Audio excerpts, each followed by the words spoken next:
सभी बच्चों को मेरा प्यार भरा नमस्कार और कक्षा 11 से कक्षा 12 में प्रोन्नत होने पर सभी को शुभकामनाएं। आशा करता हूं कि आप सभी लोग माननीय प्रधानमंत्री जी द्वारा और उत्तर प्रदेश सरकार मुख्यमंत्री जी द्वारा दिए गए लॉकडाउन के नियमों का सख्ती से पालन कर रहे होंगे और सभी लोग स्वस्थ होंगे। जैसा कि आप जानते हैं कि आज का युग डिजिटल युग है। टेक्नोलॉजी इतनी विकसित हो चुकी है कि आज ऐसी विषम परिस्थिति में हमारे स्कूल कॉलेज बंद होने के बावजूद भी हम घर बैठे ऑनलाइन शिक्षा प्राप्त कर सकते हैं। तो ये सौभाग्य की बात है आप लोगों के लिए।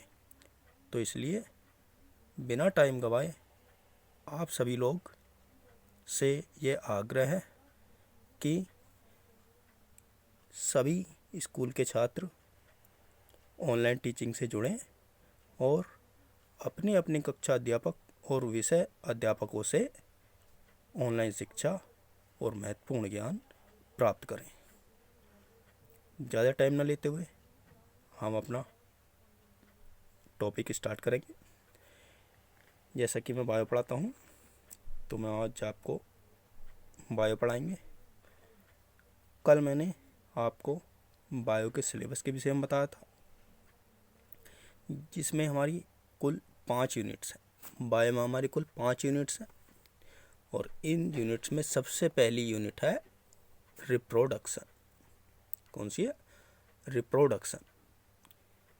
इस रिप्रोडक्शन यूनिट में कुल 4 चैप्टर है। पहला chapter reproduction in organisms, second chapter reproduction in flowering plants, third chapter human reproduction और फोर्थ चैप्टर रिप्रोडक्टिव हेल्थ। तो इसमें आज हम सबसे पहला chapter reproduction in organism start करें। चलिए स्टार्ट करते हैं। जैसा कि हम जानते हैं कि इस पर्यावरण के 2 घटक होते हैं। सबसे पहला घटक होता है अजैविक और दूसरा घटक होता है जैविक। जैसा कि नाम से ही स्पष्ट है, अजैविक अर्थात जिसमें जीवन ना हो, जिसमें जीवन ना हो, अजैविक घटक, परंतु ये जीवन के लिए बहुत ही आवश्यक होते हैं, जैसे जल, वायु, तापक्रम इत्यादि। सेकंड हमारा घटक आता है जैविक घटक। नाम से ही सीधा स्पष्ट है, जैविक। जैविक मतलब जिसमें जीवन हो। क्या हो? जीवन हो। और हम ही सब जानते हैं कि जीवन किसमें होता है? जीव हो। चाहे वो कोई भी जंतु हो, चाहे पादप हो, इन सभी में क्या पाया जाता है? जीवन पाया जाता है। परंतु हम कैसे प्रूव करेंगे कि इसमें जीवन पाया जाता है? इसके लिए हम इसकी विभिन्न क्रियाओं को देखते हैं और इसमें सबसे पहला आता है कि ये एक या एक से अधिक कोशिकाओं से मिलकर बने होते हैं।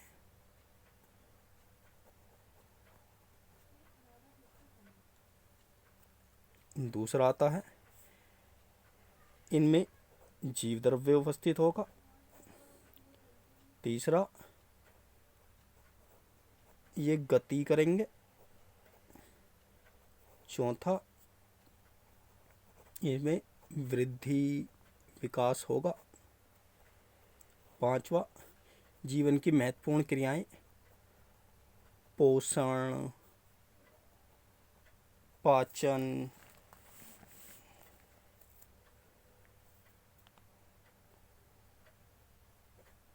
उत्सर्जन,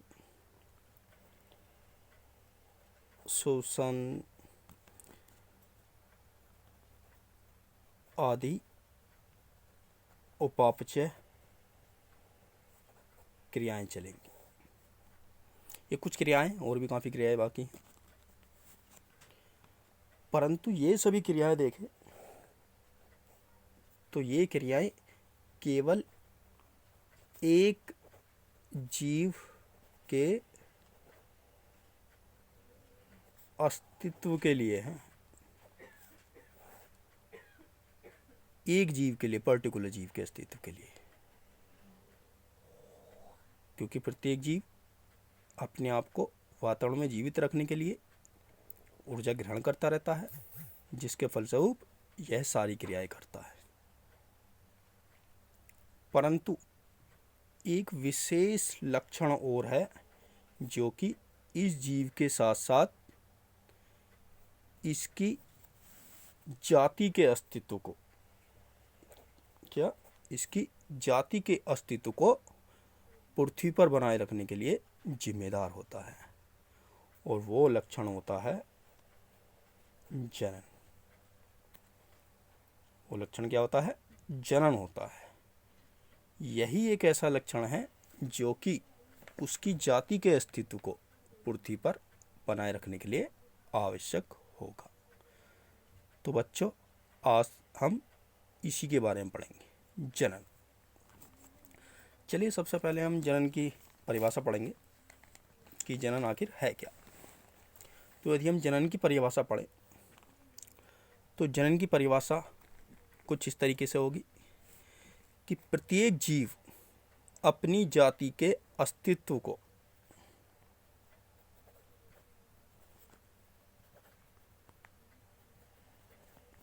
पृथ्वी पर बनाए रखने के लिए अपने जैसी संतानें उत्पन्न करते हैं। क्या उत्पन्न करते हैं? अपनी जैसी संतानें उत्पन्न करते हैं। इस प्रकार से अपने जैसी ही संतानें उत्पन्न करने की क्रिया क्या कहलाती है? जनन कहलाती है। क्या कहलाती है? जनन कहलाती है। चलिए विस्तार से हम इसके बाद में पढ़ेंगे। पहले हम कुछ अन्य चीज़ें जानते हैं। एक जीव के संबंध में एक टॉपिक आता है लाइफ स्पैन।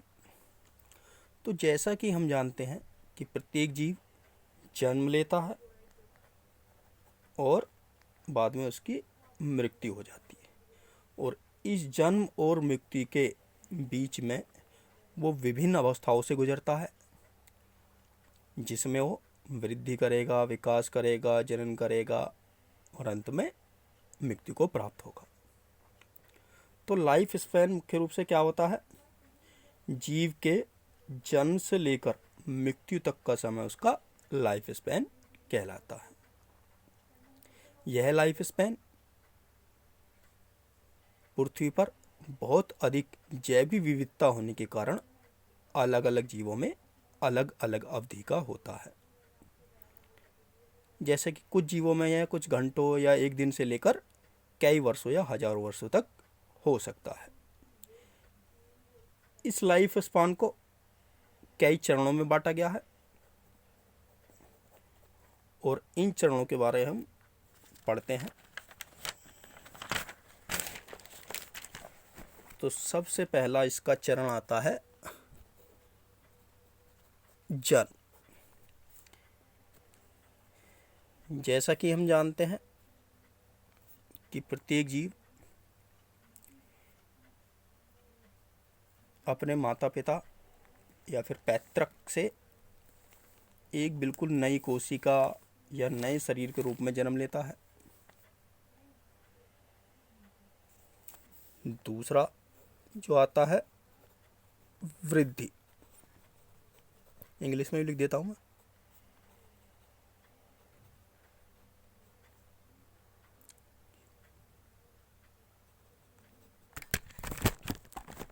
सॉरी,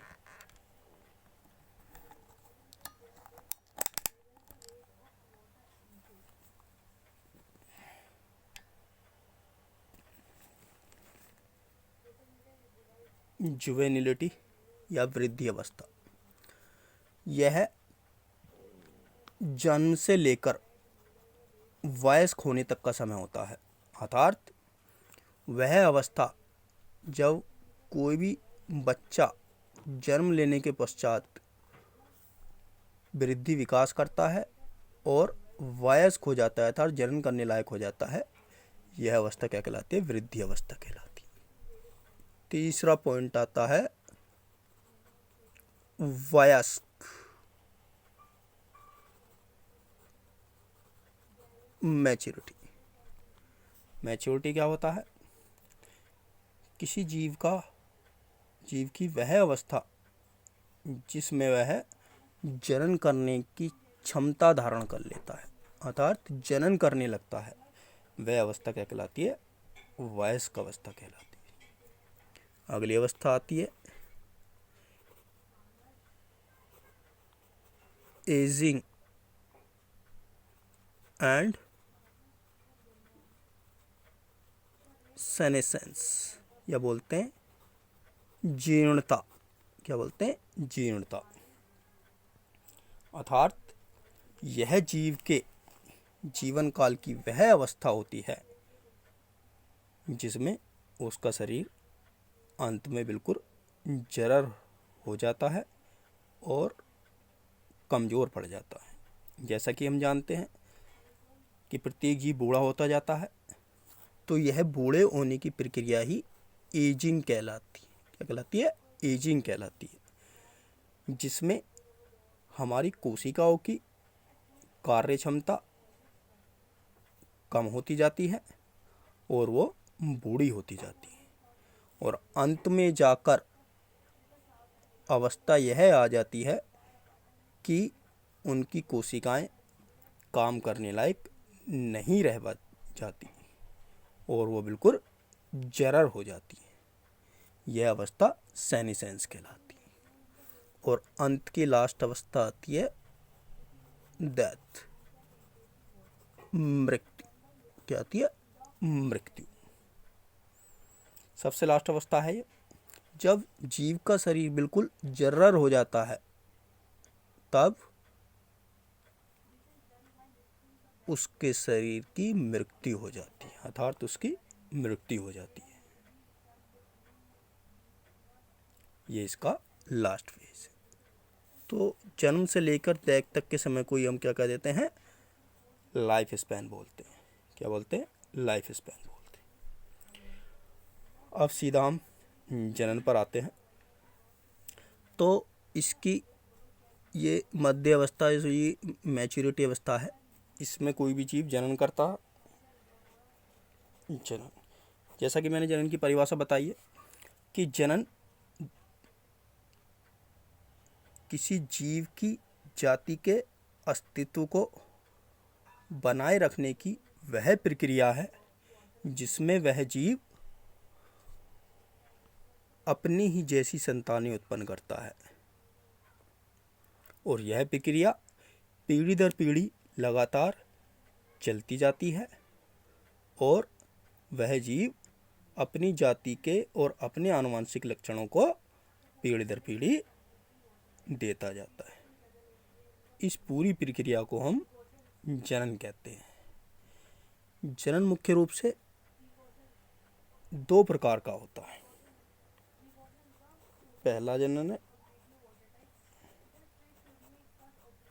अलैंगिक जनन, दूसरा जनन है लैंगिक जनन। दो प्रकार का। पहले में से 3 भागों में पढ़ते थे, जिसमें पहला वर्धीय कायिक जनन, दूसरा अलैंगिक जनन और तीसरा लैंगिक जनन। परंतु वर्तमान में हम केवल 2 प्रकार के जनन का अध्ययन करते हैं, जिसमें अलैंगिक और लैंगिक जनन है। वर्धीय कायिक जनन को भी अलैंगिक जनन के अंतर्गत ही पढ़ा जाता है। तो सबसे पहला आता है अलैंगिक जनन और दूसरा आता है लैंगिक जनन। अलैंगिक जनन को पढ़ने से पहले हम लैंगिक के जनन के बारे में जानेंगे, क्योंकि इसको जानने के बाद हमें अलैंगिक जनन बहुत ही आसानी से समझ में आ जाएगा।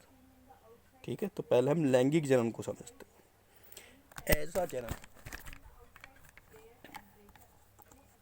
ऐसा जनन जिसमें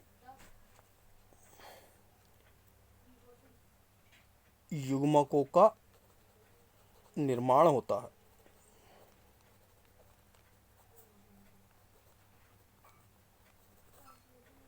युग्मकों का निर्माण होता है तथा इनके मिलन के फलस्वरूप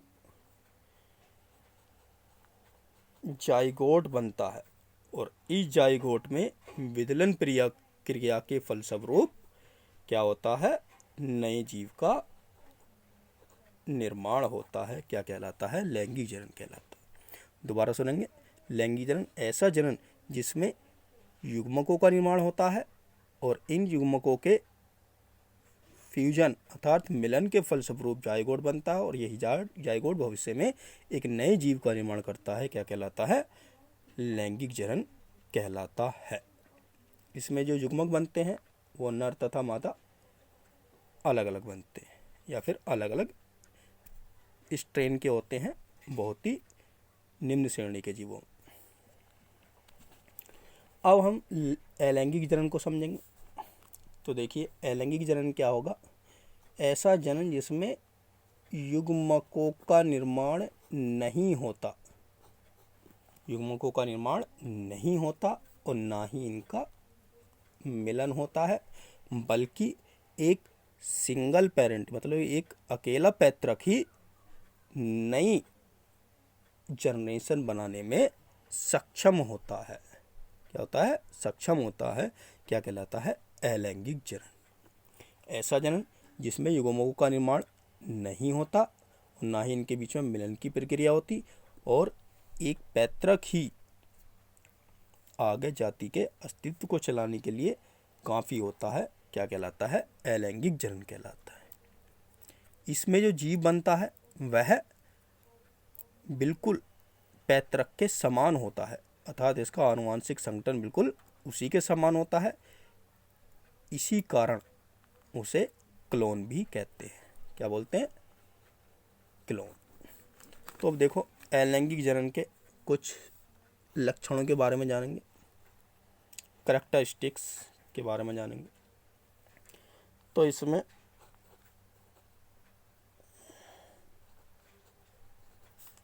कैरेक्टरिस्टिक्स ऑफ एसेक्सुअल रिप्रोडक्शन। तो हम अलैंगिक जनन के कुछ कैरेक्टरिस्टिक्स के बारे में जानेंगे। तो ये कुछ कैरेक्टरिस्टिक्स हैं। सबसे पहला है कि इसके लिए एकल पैतृक ही काफ़ी होता है, मतलब एक ही पैतृक जाति के अस्तित्व को चलाने के लिए काफ़ी होता है। दूसरा होता है कि उत्पन्न संतान आनुवंशिक रूप से समान होती है पैतृक की।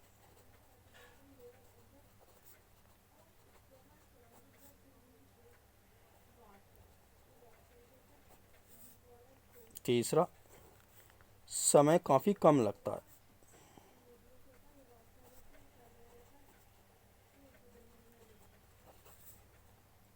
चौथा,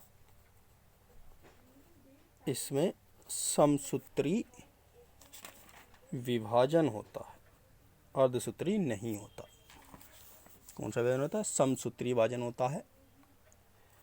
पांचवा, इसमें युग्मकों का मिलन या फिर निषेचन नहीं होता।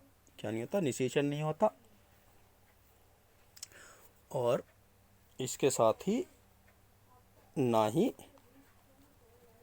युग्मकों का निर्माण होता है। ठीक है, तो ये कुछ स्पेशल फीचर्स हैं अलैंगिक जनन के। पहला, एक पैतृक ही जाति के अस्तित्व को चलाने के लिए काफ़ी होता है। पैतृक और जो नई संतान बनी है वो आनुवंशिक रूप से समान होते हैं। इस जनन में बहुत ही कम समय लगता है, अर्थात बहुत जल्दी हो जाता है। इसमें विभाजन जो होता है समसूत्री होता है, अर्धसूत्री विभाजन नहीं होता। इसमें निषेचन नहीं होता और ना ही युग्मकों का निर्माण होता है। तो ये कुछ विशेष करैक्टर है अलैंगिक जनन के। लैंगिक जनन के बारे में मैंने आप बताया था कि जिसमें युग्मकों का निर्माण होता है और युग्मकों के मिलन के फलस्वरूप जाइगोट बनता है जो कि नई संतान का निर्माण करते हैं। क्या कहलाता है, लैंगिक जनन। तो ये था हमारा जनन, लैंगिक जनन और अलैंगिक जनन। अब हम आगे की वीडियो में अलैंगिक जनन जिन जिन विधियों से होता है और ये कितने प्रकार का होता है उसके बारे में जानेंगे। धन्यवाद।